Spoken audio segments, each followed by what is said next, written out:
To Sheela kitchen అండి. ఈరోజు chicken కార్జాలు fry అయితే చేస్తున్నాను. లివరు కార్జాలు చాలా టేస్టీగా ఉంటుంది. చూడండి, ఇలా మంచిగా 1 కిలో అయితే తీసుకున్నాను. మంచిగా వాష్ చేసుకున్నానండి. దాంట్లో పసుపు, తర్వాత ఉప్పు, అల్లం పేస్టు, ఇలా ఫ్రెష్ అల్లము ఒక 2 చెంచాలు అయితే వేసుకున్నాను. కారం మన టేస్ట్కి సరిపోయేంత వేసుకున్నాను. తర్వాత ఇదంతా మంచిగా మసాలాలు పట్టేలాగా అయితే కలిపేసుకున్నాను.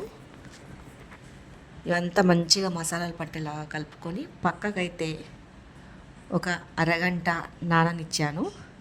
తర్వాత ఒక గిన్నె పెట్టుకొని దాంట్లో ఒక 3 చెంచాలు అయితే నూనె అయితే పోసాను.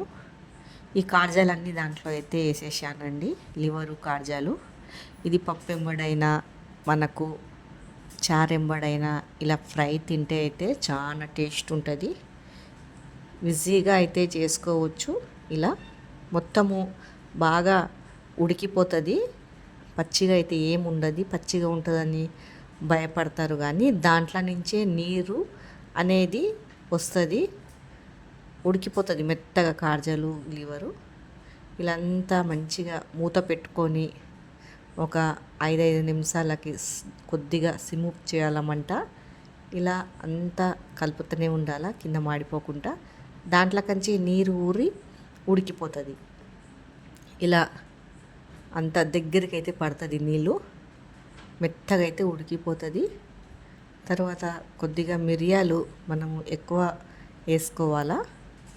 కారం వేసుకున్నా కూడా మిరియాలు కూడా మంచిగా ఉంటే నోటికి బాగుంటుంది. తర్వాత ఇలా కలుపుకున్నాక పైనుంచి మిరియాలు వేసేసుకుంటున్నాను, పెప్పరు. ఇవంతా మంచిగా కలబెట్టుకుంటున్నాను. సిమ్ మంట మీద అయితే వదిలేస్తాను ఒక 5 నిమిషాలు. ఇలా మూత పెట్టి సిమ్ మంట మీద అయితే 5 నిమిషాలు వదిలేస్తే చాలా మంచిగా మొత్తం మసాలాలన్నీ దీనికి పడుతుంది. టేస్టీగా ఉంటుంది. మీ ఎంతమందికి ఇలా లివర్ కార్జాలు ఇష్టం ఉన్నదో కామెంట్ బాక్స్లో కామెంట్ చేయండి.